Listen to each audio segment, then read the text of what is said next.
This is a good list that I've put together, inspired by a couple of others and my own contribution, and I'd like to share this list with you. First, learning the power of purpose. A person who has purpose in their life, they have something to go for, some meaning. One writer described it, for some people it becomes a magnificent obsession. And for you and I, maybe it doesn't need to be that dramatic as a magnificent obsession. But it has to be something that does something to us, something that pulls us, especially into the future. You know, there are many influences on us. One is the influence of the past. Some people are always pulled back by the past. Some people are always pulled aside by the distractions. But here's what's powerful. If you have a list of high purpose in your life, it pulls you toward the future. And the more powerful the purpose is, the stronger it pulls. And here's the other great advantage if you have purpose for the future. It pulls you through all kinds of challenges and all kinds of difficulties. If you don't have these strong purposes for the future, it's easy to get swallowed by a bad day. It's easy to be almost annihilated by a poor month. And it's easy sometimes to almost disappear beneath the waves of a year that goes backwards if you don't have something to pull you beyond that year.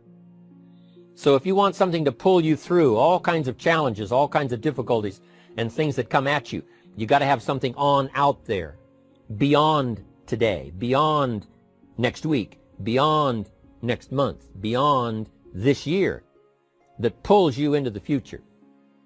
And the clearer it is, the stronger it pulls.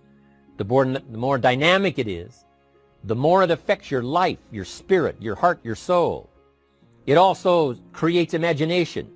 It gets your mind working on how to achieve that purpose.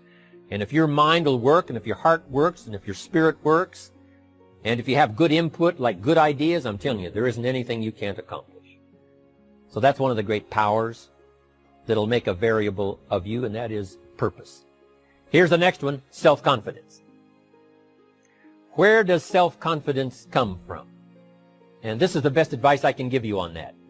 Not neglecting, first of all, the small daily disciplines.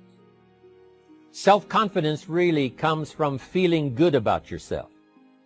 And one of the best ways to feel good about yourself is at the end of the day to know that you poured it on. You did your best. If you conducted a meeting, you did the best you could. If you made a phone call, it was the best phone call you could possibly make. If you wrote a letter, it wasn't a casual letter, it was your best letter.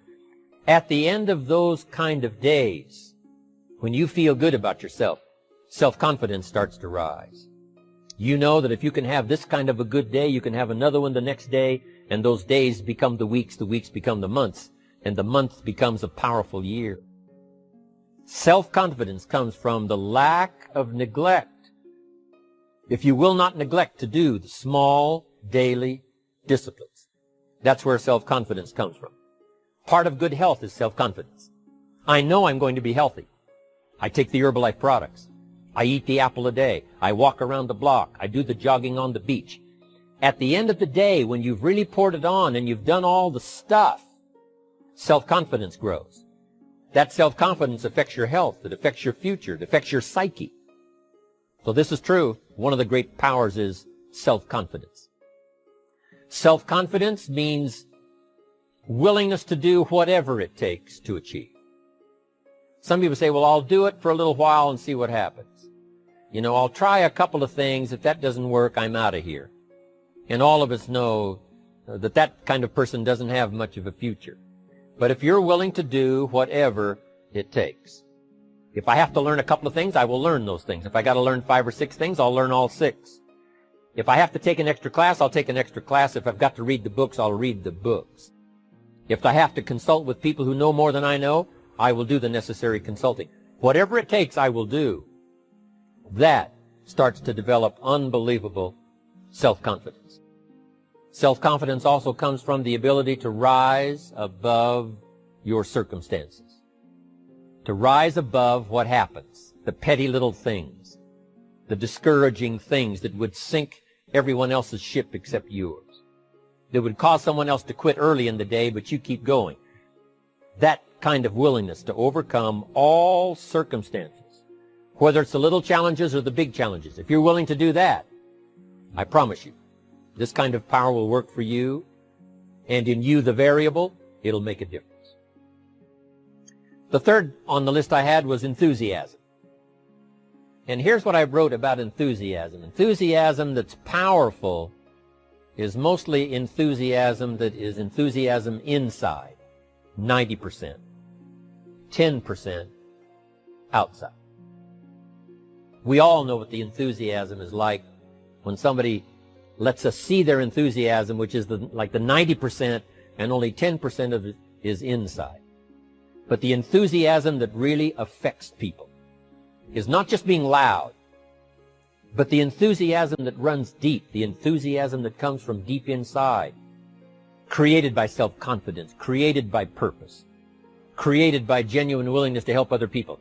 That kind of enthusiasm, knowing that you're going to get the job done, knowing you're going to affect people, knowing you're going to have testimonials flowing in from all kinds of directions. That kind of enthusiasm. A lot of it is quiet. A lot of it is unheard. And the 10% that's heard, it rings a bell. People call it genuine enthusiasm because they know that what you say in the outward display of your enthusiasm is only a small tip of the iceberg of the enthusiasm you feel inside that really motivates you to do the best job you can. Next on my list to help you become the powerful variable is expertise. Wanting to excel in all of the skills and settling for nothing less than an outstanding performance. If you're willing to be the best in your field, if you're willing to demand of yourself excellence in skills, to be the best that you can possibly be. In the training, do the best you possibly can. In doing a workshop, do the best you possibly can. Developing the skills of using your personality, developing the skills of language, developing the skills of influence, developing the skills of organizing. If you're willing to be an expert in all of the skills, Herbalife has the way for you to invest those skills and not only make a handsome living, not only make a lot of money, but if you would so desire and if it would be your purpose, a chance to make your fortune. Expertise, excellence in skills. Here was the next one on my list, making a powerful contribution to you, the variable, and that is preparation. Well prepared. And preparation, of course, involves a whole lot of things. A big share of our life is preparing, getting ready. When we go to the first grade in school, we're just preparing for the second grade. After we've finished 2 grades, the 2 grades prepare us for number 3. Sometimes it seems like a long, excruciating time. And the time will just seem like it'll never come when we can finally have the performance that we really want. But it takes time to prepare. It takes time to get ready. And the decisions you make in the preparation time, those are the decisions that last for a lifetime. Preparing to have a good day. It's that preparing, maybe the night before, maybe the couple of days before the day that you're going to put everything together. The preparation for a meeting means that you've taken it serious. The preparation for doing a workshop means you're serious about the workshop. You want to make the best contribution. That kind of preparation is important. But here's preparation that's very vital, and that is to prepare yourself for success. Life seemingly does not wish to waste success on the unprepared. Life says, why waste a fortune on this person? They're not prepared to do the right things with it. They're not prepared to use it wisely. If a fortune was bestowed upon this unprepared person, it would probably be wasted. The people that could have been touched won't be touched. What could have been done won't be done because this fortune will have been wasted on the unprepared person. So not only look for fortune, not only look for the promise, but prepare yourself. And ask of yourself, what can I do to make myself ready? Because remember, life was designed not to give us what we want, not to give us what we need, but life was designed to give us what we deserve. Every value in life must be paid for, and those that pay are the ones that get it. It says those that give receive. Someone says, I wish to receive, I wish to receive. You don't have to concentrate on receiving. Just become a good giver. It says those that search will find. Someone says, well, I need to find some good ideas to help change my life for the future. Then to find good ideas, that doesn't come because you need them. It comes because you search for them. If you want good ideas, you got to go after them. You got to go to the class, you got to go to the workshop, you got to go to the training, go to the book, right? You got to go to the journal, right? Go where good ideas are being taught. Go searching, go looking, because good ideas are not going to be wasted on those that are not seeking, searching, well prepared. So, prepare yourself to be ready for fortune when it comes, to be ready for challenge when it comes, to be ready for opportunity when it comes. Opportunity comes along and passes by the person that is not well prepared. I want to prepare myself this year for next year. Yes, I wish to be effective this year, but I'm also thinking of ways, how could I be better? How could my ideas be more powerful? How could they be sharper, more clear? How could I reach some people next year that I perhaps can't reach this year? I haven't reached deep enough into my own soul to affect some people. Some people just pass by and say, hey, what a good speech. But how could I make it stronger than that, deeper than that, more powerful than that? I cannot be as powerful as I could be next year. You know, you can't go to the 10th grade in the 5th grade. You just got to go through the grades. But the more you are prepared, when the 10th grade finally comes, now you can cash in and get 2 times, 3 times, 5 times more value from it by being prepared. I want to do my best this year for Herbalife, but I also want to get ready for next year, 1999. And then when the year 2000 comes at the turn of the century, I want to be well equipped by language, by instinct, by temperament, by personality, by influence, to really be valuable the year 2000, 2001, 2, 3, 4, 5. That's my goal. I'm sure it's your goal. Now here's the next one. There's great power in self-reliance. Self-reliance means you simply look mostly to yourself. It would be nice if someone just gave you this, gave you this, gave you this. It would be nice if everyone did their job exactly as they're supposed to do it. But here's what you've got to do. Primarily rely on yourself. Primarily say, I'm the person responsible. And I will learn the necessary skills so that I can help people learn their skills. If I need lots of people to do certain things to build my organization, that is what I must have. But I've got to be the final backstop. I've got to be the final one that people can rely on. So that if this is missed and this is missed, I can catch up. I can fill the gap. I can do the job. We have to do it when we conduct meetings. We have to do it when we conduct training. We have to do it when we're in a class of just a few.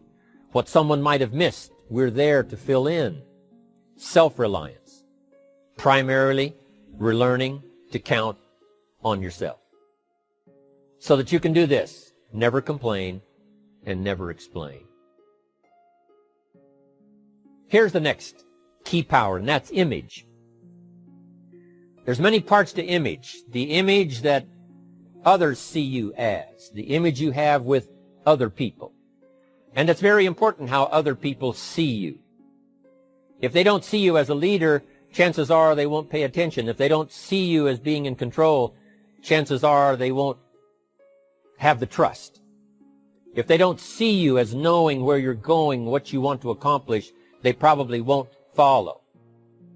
But if people can see you, if you have the image of someone that's in charge, in control of your life, your future, your destiny, in control of the situation, if they see that, that kind of image is powerful.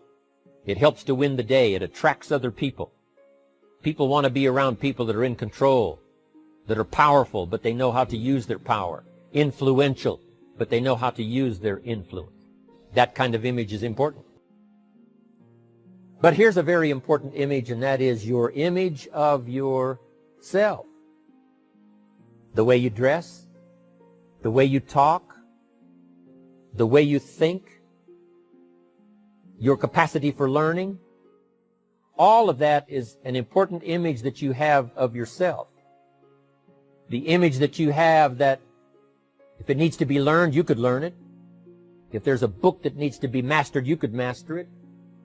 If there's a skill that needs to be learned, why couldn't you get busy now and learn that skill? That kind of self-image, that I am continually trying my best to be the best I can. Because one of the most important places you have to look is into the future, yes. You've got to look into the past, yes. You've got to look around, yes. But one of the most important places you have to look is in the mirror. You know, how I appear to other people, that's important. But how I appear to myself is the ultimate importance. That kind of image, to where you'll develop the self-confidence, you'll develop the self-reliance. Now here's another one in my rather short list. The next word is character. Becoming a person of high values, a person of principles, a person of honesty, a person that earns respect. That kind of character. It took character when Mark started to put the marketing system together. How can we have a system that will build in the integrity, that people will know that if this happens, then this will happen. And if this goes wrong, here's the way to fix it. Unless you have the principles and the character and the integrity to put together a viable plan for a wide variety of people, then the system is not going to last very long. And I've been around long enough, and I'm sure you have been around long enough to see a lot of systems that got started, but they failed. And the reason is because they were not constructed with integrity. They were not constructed with character. They were not constructed with doing the right thing. They might have been constructed to take advantage. You know, cash it out as quickly as possible and leave. Mark was involved when others took advantage of him all those years ago before Herbalife. When someone took advantage and didn't have the character, didn't have the principles, and didn't have the character to stay, the character to see it through, the character to do the right thing. So this is important, to develop the character within yourself, that people see you as honest, as fair, willing to do the right thing, willing to be helpful, but always willing to walk the center line, not to pass the line. When we come to an opportunity like Herbalife, especially multi-level network marketing, it is so dynamic, it is so powerful, and it is so possible in fortune making that sometimes people want to speed up the process by cutting the corners, by neglecting to do the right things, you know, to cheat a little here, you know, cross the line just a little bit, because then, you know, it'll grow faster and you can cash in quicker. Not necessary here. Doing Herbalife right will build your fortune longer and stronger than trying to cut the corners and not doing it right. If we'll have the integrity that Mark had when he started it, and keep perpetuating that we will do the right thing by the marketing system, the right thing by a distributor who has a customer and they take care of that customer belongs to that distributor. That kind of integrity in the marketing system, the kind of integrity we have among each other, the kind of character we have to rely on each other, because here's what we cannot do. We cannot do this by ourselves. Mark's got to count on me. I've got to count on Mark. We've got to count on the president's team. The president's team has to count on the chairman's club for advice and counsel. We have to count on the millionaire team, the tabulator team, the world team. We've got to count on the distributor. We've got to count on the distributor giving the right message to the potential customer. We've got to count on the distributor giving wise counsel to the new recruit, teaching them the right way, the Herbalife way, the principled way, the character way. Vitally important. Building and developing your own character. Now here's another one. It's called self-discipline. Self-discipline, all of us have a challenge with that. Because sometimes it's easy, and especially if you're working hard, doing the best you can, it's easy sometimes to let up and let it go. But remember, So many people, especially now that we're as big as we are around the world, are counting on what we do. At home office, they have to be careful. They have to be disciplined. It's easy for the person who ships the product from Herbalife says, oh, well, I'll wait until tomorrow to ship it. And then they go home and sleep like a baby. But the distributor who's waiting for that product doesn't sleep that night, or doesn't sleep when the product doesn't show on time. But if everybody will have the discipline to say, I will do the best job I can. I will make mistakes, of course, because we're all human, but I'll try to remedy those mistakes and do the best job I can. That kind of self-discipline that understands how important your part is in all of the functions that work. Coming to work on the set here, HBN, there's so many people that play a part. And each one of the parts that are played is necessary to put on the broadcast, make it viable, make it real, make it powerful. Any couple of them missing, and it would be a disaster. But all of it put together, and it works like a charm. Each person developing the self-discipline to do their part, do their job. Here's one more, and that is the power of extraordinary performance and demanding of yourself excellent results. This is so important. If you want to live extraordinary, you must do extraordinary. If you want an extraordinary income, you must do extraordinary things. If you want an extraordinary fortune, you must go with the demands of what it takes to have that fortune. Mark has made such a fortune, it's almost beyond comprehension what the numbers really are. But guess what he has the satisfaction of knowing? He earned it all. If he'd have been lax in the performance, Herbalife would not be here these 18 years later. Herbalife would have been a footnote in multi-level history. But because he performed year after year, the 3rd year and the 5th year, and the 7th year and the 10th year, and the 12th year and the 15th year, and now performing well in the 18th year, I'm telling you, that's what makes it such a viable fortune for Mark personally, of course, because he did the job. If we would ask of ourselves that kind of performance, and you've got to ask it of yourself. You know, I can't ask it of you. I would try to inspire you. I would try my best to share with you what it might taste like, what it's like to finally make your fortune. It happened for me. But here's what you must do. You must demand it of yourself. Society does not demand that you not have a heart attack. But if you want to escape having a heart attack, you must demand it of yourself. Society doesn't demand that you take Herbalife and improve your health. You have to demand it of yourself. Society doesn't demand that you jog around the block every morning. But if you want good health, you must demand it of yourself.